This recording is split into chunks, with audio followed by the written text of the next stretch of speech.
الشيطان الرجيم بسم الله الرحمن الرحيم ثم أورثنا الكتاب الذين اصطفينا من عبادنا فمنهم ظالم لنفسه ومنهم مقتصد ومنهم سابق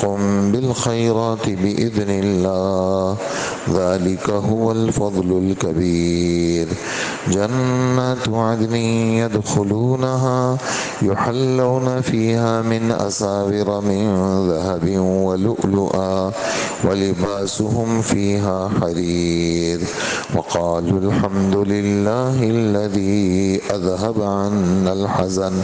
إن ربنا لغفور شكور الذي أحلنا دار المقامة من فضله لا يمسنا فيها نصب ولا يمسنا فيها لغوب صدق اللہ العظیم۔ یہ 4 آیتیں سورہ فاطر کی آپ حضرات نے سنی، آیت نمبر 32، 33، 34 اور 35۔ ہمارے رب فرماتے ہیں کہ ہم نے اس کتاب کا وارث اپنے بندوں میں سے ان کو بنایا جنہیں ہم نے چن لیا تھا، پھر ان میں سے کچھ وہ ہیں جو اپنی جان پر ظلم کرنے والے ہیں، انہی میں سے کچھ ایسے ہیں جو درمیانے درجے کے ہیں، اور کچھ وہ ہیں جو اللہ کی توفیق سے نیکیوں میں بڑھتے چلے جاتے ہیں، اور یہ اللہ کا بہت بڑا فضل ہے۔ ہمیشہ بسنے کے باغات ہیں جن میں یہ لوگ داخل ہوں گے، وہاں ان کو سونے کے کنگنوں اور موتیوں سے آراستہ کیا جائے گا، اور ان کا لباس وہاں پر ریشم کا ہوگا، اور وہ کہیں گے کہ اللہ پاک کا لاکھ لاکھ شکر ہے جس نے ہم سے ہر غم کو دور کر دیا، بے شک ہمارا پروردگار بہت بخشنے والا ہے اور بہت قدردان ہے، جس نے اپنے فضل سے ہم کو ہمیشہ رہنے کا گھر دیا، ہمیشہ رہنے کے گھر میں اتارا ہے، اور جس میں نہ ہمیں کبھی کوئی کلفت، کوئی پریشانی، کوئی بے چینی چھو کر گزرے گی، اور نہ کبھی کوئی تھکن پیش آئے گی۔ یہ ان آیتوں کا ترجمہ ہے، اور آپ کے خدمت میں جمعے والے دن اس میں کافی ساری باتیں سامنے آئی تھی کہ امت محمدیہ کی اس میں بہت بڑی فضیلت ہے، اور عوام کی بھی ہے اور خواص کی بھی ہے، اور اللہ جل جلالہ نے قرآن پاک کا اس امت کو وارث بنایا ہے، اور اللہ جل جلالہ نے اس امت کا انتخاب کیا ہے۔ جو لفظ اللہ پاک نبیوں کے لیے استعمال فرماتے تھے، وہی لفظ اللہ پاک نے اس امت کے لوگوں کے لیے استعمال فرمائے ہیں۔ یہ بات ہماری جمعے والے دن کے درس میں آ گئی تھی، اور 3 طبقے ہیں۔ ایک طبقہ وہ ہے جو واجبات میں بھی کبھی کوتاہی کر لیتا ہے، کبھی کبھی کوئی حرام کام کا بھی ارتکاب کر لیتا ہے، اور بہت ساری نیکیوں کو بھی کبھی کبھی چھوڑ دیتا ہے۔ ان کو کہا کہ یہ لوگ اپنے آپ پہ ظلم کرنے والے ہیں، یعنی گناہ گار طبقہ، اور ان کو پہلے اس لیے ذکر کیا ہے کہ دنیا میں زیادہ مقدار انہی لوگوں کی ہے۔ دوسرے وہ لوگ ہیں جو درمیانی چال چلتے ہیں۔ اس میں یہ بات سامنے آئی تھی کہ درمیانی چال سے مراد یہ ہے کہ واجبات سارے پورے کرتے ہیں، حرام سے بالکل بچتے ہیں، لیکن مستحب اور نیک کاموں میں کمی کر جاتے ہیں۔ اور تیسری قسم وہ ہے جو سارے واجبات کو پورا کرتے ہیں، سارے نیک کاموں کو کرتے ہیں، اور سارے حرام کاروں سے بچتے ہیں۔ ان کو نیکیوں میں آگے بڑھنے والا کہا۔ اور یہ بات بھی آپ کی خدمت میں سامنے آ گئی تھی کہ یہ تینوں قسمیں جنت میں جائیں گی، اور حضور صلی اللہ علیہ وآلہ وسلم کے امتی ہیں یہ۔ تو حضرت عائشہ رضی اللہ عنہا سے کسی نے پوچھا، اماں جان اس کا کیا مطلب ہے؟ تو فرمانے لگی کہ سابق سے مراد صحابہ کرام ہیں، سابق ان سے مراد صحابہ کرام ہیں جو نیکیوں میں آگے بڑھ کر کے چلے گئے، اور اس کے بعد کا جو طبقہ ہے وہ درمیانے درجے والے ہیں، اور جو ظالم ہیں وہ ہم اور آپ ہیں۔ حضرت عائشہ فرماتی ہیں یہ تو حضرت عائشہ رضی اللہ عنہ کی کیا تھی، تواضع تھا حضرت عائشہ کا، ورنہ حضرت عائشہ تو سابقون بالخیرات کے اندر شامل ہے۔ حضرت عبداللہ بن مسعود رضی اللہ عنہ بھی فرماتے ہیں کہ یہ تینوں قسمیں کیا ہیں، جنت میں جائیں گی، تینوں قسمیں جنت میں جائیں گی۔ اور یہ والی بات بھی حدیث میں آئی ہے، ایک شخص ہے ابو ثابت نامی ہے، وہ مسجد میں داخل ہوئے شام کے اندر، تو حضرت ابو درداء رضی اللہ عنہ بیٹھے ہوئے تھے، ان کے پاس آ کے بیٹھ گئے، ان کو پتہ نہیں تھا کون ہے یہ، اور دعا مانگنے لگے، کہنے لگے کہ اے اللہ، یہ جو میری دل کی پریشانی ہے اس کو قرار میں بدل دے، اور میری جو پردیس پناہ ہے اس کو بھی اللہ ختم کر دے، اور مجھے نیک کوئی ہم نشین دے دے، نیک کوئی دوست دے دے نیک۔ تو یہ دعا مانگ رہے ہیں، ساتھ میں بیٹھے ہوئے کس کے ساتھ ہیں، حضور کے صحابی کے ساتھ بیٹھے ہوئے، حضرت ابو درداء رضی اللہ عنہ کے ساتھ۔ تو انہوں نے کہا کہ حضرت ابو درداء نے دعا بھی سن لی، فرمانے لگے کہ میں کتنا خوش قسمت ہوں کہ تم جیسا دوست مجھے اللہ پاک نے دیا ہے، تم جیسا ساتھ میں بیٹھنے والا اللہ نے مجھے دے دیا۔ حضرت ابو درداء ان کو کہنے لگے کہ حالانکہ انہوں نے کہا تھا کہ مجھے نیک آدمی چاہیے، تو یہ تو صحابی رسول ہیں اور اللہ کے رسول کے خاص صحابہ میں سے، انہوں نے کہا دیکھو اللہ نے میں کتنا خوش قسمت ہوں، تم جیسا آدمی اللہ نے مجھے دیا۔ اس پر علماء ایک نقطہ بیان کرتے ہیں کہ دیکھیں بزرگوں کے نزدیک نیک ہم نشین، نیک صحبت والا، نیک دوست، اس اپنی پریشانیوں کا حل نیک لوگوں کی صحبت میں لوگ ڈھونڈتے تھے کہ بھئی کسی نیک آدمی کی صحبت مل جائے تاکہ میرے یہ دل کی بے چینی ختم ہو جائے، تاکہ یہ میری پردیس پناہ یہ ختم ہو جائے، تاکہ یہ چیز مانگنے کی چیز ہے۔ اور نیک لوگوں کی صحبت کو پچھلے لوگ مانگا کرتے تھے کہ اللہ پاک ہمیں نیک لوگوں کی صحبت دے دے تاکہ ہمارے دلوں کی پریشانی ختم ہو۔ تو اس پر حضرت ابو درداء رضی اللہ عنہ نے ان کو تو یہ کہا، پھر کہا کہ بھائی میں تمہیں ایک حدیث سناتا ہوں، اور اس پر حضرت نے یہ والی آیت پڑھی کہ ہمارے اس امت کے لیے اللہ پاک نے دیکھو کتنا بڑا اعزاز آسمان سے اتارا ہے کہ 3 قسم کے لوگ ہوں گے، اور پھر فرمایا کہ یہ جو سابقون بالخیرات ہے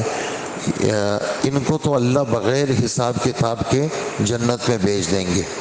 اور جو درمیانی چال والے ہیں ان سے ہلکا سا حساب لیا جائے گا،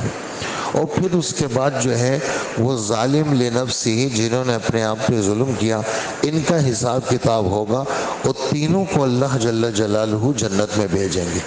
تینوں قسم کے لوگ جنت میں جائیں گے۔ اور پھر اللہ جل جلالہ نے یہ جو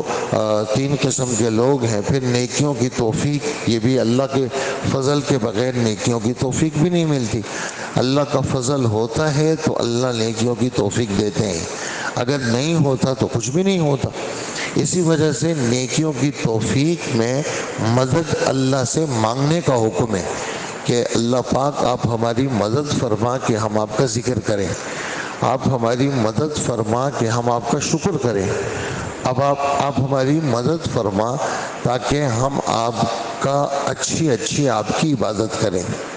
پھر یہ دنیا تو گزر جائے گی۔ تو ایسے لوگ ہمیشہ رہنے کے باغات اللہ پاک ایسوں کو دیں گے، اور ان باغات کے اندر جنتوں میں یہ جنتی لوگ داخل ہوں گے۔ اچھا جی، وہاں ان کو کیا ملے گا؟ وہاں کہاں ان کو کنگن پہنائے جائیں گے، سونے کے کنگن۔ ایک روایت میں آتا ہے کہ سونے کے کنگن بڑی بڑی چوڑیوں کو کہتے ہیں، اور پہلے زمانے کے بادشاہ لوگ اس کو پہنتے تھے، سروں پہ تاج ہوتا تھا اور ہاتھوں پہ موٹی موٹی چوڑی ہوتی تھی سونے کی۔ تو ہر جنتی بادشاہ، حدیث میں آتا ہے کہ جنتی کے سر پر جو تاج ہوگا اس کے اندر ایک موتی کی چمک ایسی ہوگی جس کے سامنے سورج بھی کالا پڑ جائے، ایسا زوردار چمکدار تاج جنتی کے سر پر ہوگا۔ اور اسی طرح یعنی کنگن پہنائے جائیں گے اس کو، زیور ہرے رنگ کے جوڑے ہوں گے، ریشم ہوں گے، یہاں پر ہمارے نبی صلی اللہ علیہ وسلم فرماتے ہیں آپ نے ایک دفعہ ایسا کیا کہ سونا اور ریشم وہ دونوں صحابہ بیٹھے ہوئے تھے، دونوں ہاتھ میں لے کر کے یوں کیا اور فرمایا یہ دونوں چیزیں میری امت کے مردوں کے اوپر حرام ہیں، اور جو دنیا میں سونا پہنے گا چاہے تھوڑی مقدار میں ہو یا دنیا میں ریشم پہنے گا، جنت میں اللہ اس کو محروم کریں گے، ایسی چیزیں اللہ پاک اس کو جنت میں نہیں پہنائیں گے۔ تو جنت کے اندر جن لوگوں کو یہ چیزیں ملیں گی، فرمائیں ایمان والوں کو ملے گی، اللہ ہم سب کو نصیب فرمائے۔ اور ریشم کا لباس ہوگا، موٹا ریشم، باریک ریشم۔ کبھی آدمی کو موٹا کپڑا اچھا لگتا ہے، کبھی آدمی کو باریک کپڑا اچھا لگتا ہے، تو دونوں قسم کے کپڑے جنت کے اندر ہوں گے، اور جنتیوں کا لباس کیسے ہوگا؟ وہ ہرا لباس ہوگا۔ اور یہ جنتی جنت میں کہیں گے یا اللہ آپ کا لاکھ لاکھ شکر ہے، ہم دنیا کے اندر تو بہت بے چینی میں تھے، اس لیے کہ دنیا میں ہر قسم کا غم، ہر قسم، آدمی رات کو سوتا ہے تو فکروں میں سوتا ہے، اور صبح کا وقت جو ہوتا ہے تو جیسے ہی صبح اٹھتا ہے تو مختلف قسم کی چیزیں اس کے دل دماغ پہ چھائی ہوئی ہوتی ہیں۔ چاہے یعنی فکر مند آدمی کی تو یہ نشانی ہے، بے فکر آدمی اس کو تو جتنے بھی کام ہو اس کو کوئی پرواہ نہیں ہوتی، لیکن فکر مند آدمی وہ ہوتا ہے جو رات بھی فکر کے ساتھ سوتا ہے، صبح بھی فکر کے ساتھ اٹھتا ہے۔ تو دنیا کیا ہے؟ مختلف قسم کے افکار، خوف کل کیا ہوگا، غم پیچھے کیا ہوا، پیچھے کی باتیں بھی ستاتی ہیں، آگے کی چیزیں بھی اس کو پریشان کرتی ہیں۔ جنت کے اندر یہ دونوں چیزیں نہیں ہوں گی۔ آپ بار بار پڑھتے ہیں قرآن پاک کے اندر لا خوف علیہم ولا ہم یحزنون، مستقبل کے اندر جو چیز آئے گی اس کو خوف کہتے ہیں، اور جو ماضی میں کوئی چیز ہوئی ہے اس کو غم کہتے ہیں۔ تو نہ مستقبل کی کوئی پریشانی نہ ماضی کی کوئی پریشانی اس کو ہوگی، تو کہیں گے کہ یا اللہ آپ کا لاکھ لاکھ شکر ہے، آپ نے ہمیں یہ جتنے بھی چیزیں تھی پریشان کرنے والی وہ سب ختم کر دی آپ نے۔ اور یہ والی بات بھی حدیث میں ہے کہ جب تم نماز ختم کر لو تو اپنے سر پہ تھوڑا سا ہاتھ رکھ لیا کرو، اپنے سر پہ ہاتھ رکھ لیا کرو اور ایک دفعہ پڑھا کرو بسم اللہ الذی لا الہ الا هو الرحمن الرحیم، بسم اللہ الذی لا الہ۔ یہ سیکھنے کی باتیں ہیں، ادھر ادھر کی باتیں بہت ہم سیکھتے ہیں، یہ بات سیکھ لیں، سیکھ کر کے آج سے عمل کر لیں، کچھ بھی نہیں، یہ دعا بہت آسان دعا ہے۔ بسم اللہ الذی لا الہ الا هو الرحمن الرحیم اللہم اذہب عنی الہم والحزن۔ بسم اللہ، اللہ کے نام کی برکت سے جس کے سوا کوئی معبود نہیں، اس کے سوا کوئی معبود برحق نہیں، اے اللہ ہر قسم کی فکر اور ہر قسم کا غم یہ مجھ سے ختم کر دے، چونکہ یہ مرکز ہے، یہ مرکز ہے، یہاں آدمی کو یہ چیزیں بھری ہوئی ہوتی ہیں۔ تو اللہ کے رسول فرماتے ہیں یہاں تھوڑا سا ہاتھ رکھ کر کے پیشانی پر یہ دعا پڑھ لیا کرو ہر نماز کے بعد۔ اسی طرح فرض نماز کے بعد ایک دعا ہے، اس میں بھی یہی ہے اللہم انی اعوذ بک من الہم والحزن واعوذ بک من العجز والکسل واعوذ بک من الجبن والبخل واعوذ بک من غلبۃ الدین وقہر الرجال۔ مومن کے ہتھیار میں یہ دعا موجود ہے، صفحہ نمبر 148 49 50 پہ، جس کے اندر فرض نماز کے بعد کیا پڑھنا چاہیے اس میں یہ دعا ہے۔ اے اللہ میں آپ کی پناہ لیتا ہوں، ہر فکر ختم کر دے، ہر غم ختم کر دے، اور اسی طرح اے اللہ ہر بے بسی سے مجھے نجات دے دے، ہر بزدلی سے مجھے بچا دے، اور لوگوں کے دبدبے سے بچا، کوئی خواہ مجھے دباتا رہے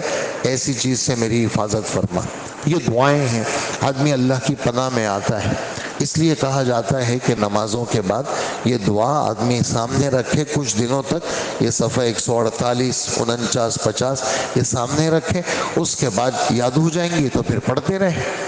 تو یہ فرضوں کے بعد یہ سر پہ ہاتھ رکھ کر کے اور یہ دعائیں ہیں، اور جنت میں بھی یہی کہے گا یا اللہ آپ کا لاکھ لاکھ شکر ہے، آپ نے یہ جو دنیا میں ہم غموں میں تھے، پریشانی میں تھے، آپ نے ہٹا دیا، اور آپ ہمارے رب ہیں، گناہ بھی آپ ہی نے معاف کر دیے، ہمارا کیا عمل تھا لیکن آپ نے قدر کی نظر سے دیکھا، ہم تو ہر چیز ہماری ٹیڑھی میڑھی ہے، نہ ہمارا وضو صحیح ہے، نہ ہماری نماز صحیح ہے، نہ کچھ ہمارا صحیح نہیں ہے، سارا ٹیڑھا میڑھا ہے، اور لیکن اے اللہ آپ نے اس کو قبول کیا اور آپ نے اس کو قدر کی نظر سے دیکھا، اور آپ ہمارے وہ رب ہیں، ہمیشہ رہنے کی جگہ آپ نے دے دی۔ ادھر تو کہتے ہیں نا کہ بھی life time guarantee, life time کچھ نہیں ہے، یہ تو ایسے ہی ہے سارا، یہ تو سب دھوکے سے بھری ہوئی چیزیں ہیں، اور پتہ نہیں کب آدمی کا سفر ہو جائے۔ کتنا مضبوط مکان آدمی بناتا ہے لیکن آدمی چلا جاتا ہے، وہ مکان چھوڑ دیتا ہے، اور کیسی کیسی اچھی اچھی مضبوط گاڑیاں لیتا ہے وہ بھی چھوڑ دیتا ہے کہ جی یہ گاڑی بڑی ایسی ہے اور اس کا یہ گارنٹی اور یہ، لیکن وہ گاڑی رہتی ہے، آدمی چلا جاتا ہے، اس کی تشکیل ہو جاتی ہے، وہ آخرت میں پہنچ جاتا ہے۔ تو اس لیے ہمیشہ رہنے کی جگہ وہ کیا ہے؟ آخرت ہے، دار المقامہ، دار المقامہ رہنے کی جگہ، ہمیشہ رہنے کی جگہ، اور اللہ نے اپنے فضل سے یہ دیا ہے، میرا اس کے اندر کوئی کمال نہیں ہے، اور یہ جگہ ایسی ہے جس میں کسی قسم کی کوئی پریشانی نہیں، کوئی تھکاوٹ نہیں، کچھ بھی نہیں۔ تھکاوٹ تو دنیا میں ہوتی ہے، آج میں بہت تھک گیا، چلو سو جاؤ، سو کر کے آدمی تازہ دم ہو کے اٹھتا ہے، لیکن جنت کے اندر تھکاوٹ نہیں ہوگی۔ کیوں؟ جنت میں نیند بھی نہیں ہے، کیونکہ نیند کیا ہے؟ یہ موت کی بہن ہے، تو جب موت نہیں ہے تو نیند بھی نہیں ہے، اور تھکاوٹ بھی نہیں ہے، اور پریشانی بھی نہیں ہے، کوئی سوچ نہیں ہے جنت کے اندر۔ جنت کے اندر بیماری نہیں ہے، جنت کے اندر بڑھاپا نہیں ہے، جنت کے اندر کسی قسم کا کوئی بھی غم اللہ جل جلالہ نے جنت میں نہیں رکھا۔ اپنے ماننے والوں کے لیے اللہ نے جنت کو بنایا ہے، اور جنتی جنت میں یہ جملہ کہیں گے، اور یہ پورے قرآن میں یہیں پر ہے یہ بات۔ پورا قرآن آپ شروع کریں اخیر تک، یہ والی بات نہیں ہے پورے قرآن میں، صرف یہاں پر ہے کہ ہمیں جنت میں کسی قسم کا کوئی غم، کوئی کوفت، کچھ بھی نہیں ہوگا۔ یہ اللہ آپ کا فضل ہے، آپ نے ہر قسم کی یہ پریشانیاں دنیا کے اندر والی ہم سے دور کر دی۔ اللہ پاک ہم سب کو نصیب فرمائے اور عمل کی توفیق عطا فرمائے۔ الحمدللہ رب العالمین۔